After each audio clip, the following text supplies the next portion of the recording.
स्वागत है। हम सबके पास दिन में वही 1440 मिनट होते हैं, पर कभी सोचा है क्यों कुछ लोग इन्हीं मिनटों में इतना कुछ कर जाते हैं?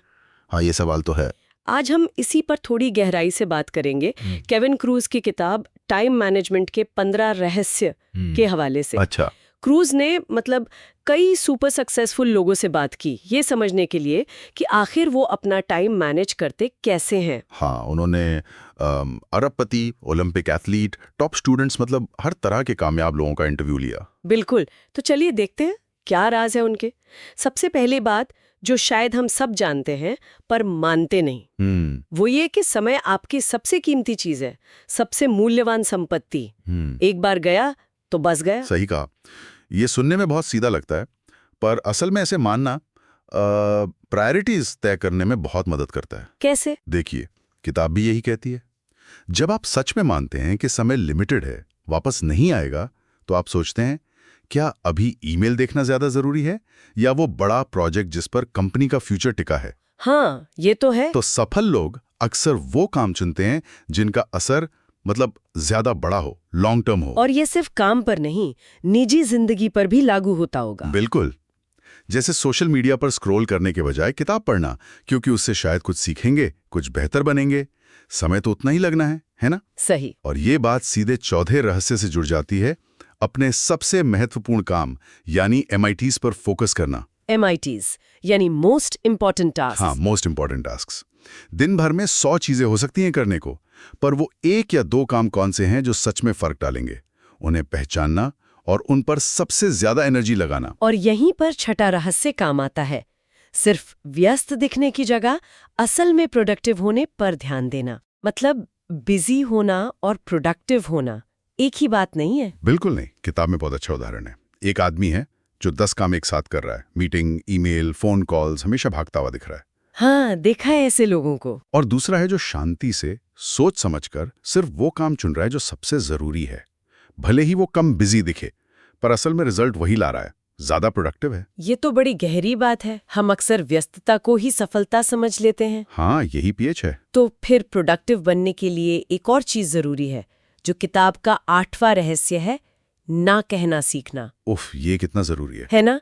हर चीज को हाँ बोल देने से काम इतना बढ़ जाता है कि जो जरूरी है वो रह जाता है। ये असल में अपनी सीमाएं तय करना है। किताब में एक कर्मचारी का उदाहरण था, हाँ। जो शुरू में हर फालतू मीटिंग, हर एक्स्ट्रा प्रोजेक्ट को हाँ कह देता था।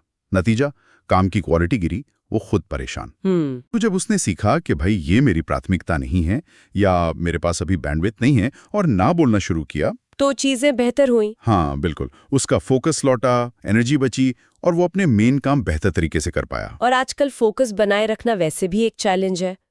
यहीं पर 10वां रहस्य आता है, टेक्नोलॉजी का समझदारी से इस्तेमाल। ओह हाँ, ये तो बहुत ही रेलेवेंट है आज के टाइम में। ये नोटिफिकेशंस, एप्स, ध्यान कहाँ रहता है? बिल्कुल। टेक्नोलॉजी मदद के लिए बनी थी, पर अब वो ध्यान भटकाने का सबसे बड़ा जरिया बन गई है कई बार। तो उपाय क्या है? लेखक कहते हैं, कंट्रोल अपने हाथ में लो। गैर जरूरी ऐप्स की नोटिफिकेशंस बंद करो। ईमेल या सोशल मीडिया चेक करने का टाइम फिक्स कर लो, दिन में 2 बार या 3 बार। अच्छा। ताकि बाकी टाइम आप बिना डिस्टर्बेंस के अपने काम पर, अपने MITs पर फोकस कर सको। सही बात है। अच्छा, इन सब टेक्निक्स और रणनीतियों के बीच एक और बहुत जरूरी बात है, जो 13वां रहस्य है, अपनी सेहत का ध्यान रखना। हाँ, ये अक्सर हम भूल जाते हैं। लगता है कि काम के लिए सेहत कुर्बान कर दें, पर उसके बिना तो कुछ भी सस्टेनेबल नहीं है ना? शारीरिक और मानसिक स्वास्थ्य। बिल्कुल। किताब इसे सिर्फ अच्छा महसूस करने से नहीं जोड़ती। वो कहती है कि अच्छी नींद, सही खाना, थोड़ा व्यायाम, ये सीधे आपके फोकस, आपकी एनर्जी, आपकी ओवरऑल प्रोडक्टिविटी को बढ़ाते हैं। मतलब सेहत अच्छी तो काम भी अच्छा। हाँ जी। उसमें एक पेशेवर का जिक्र है जिसने सेहत नजरअंदाज की तो उसका परफॉर्मेंस गिरा।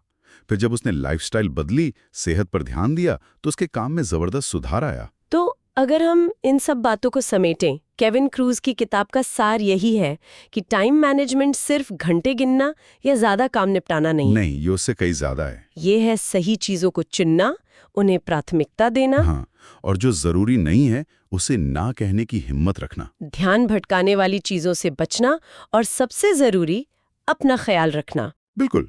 ये अपने सबसे कीमती संसाधन यानी समय को सोच समझकर बुद्धिमानी से इस्तेमाल करने की कला है।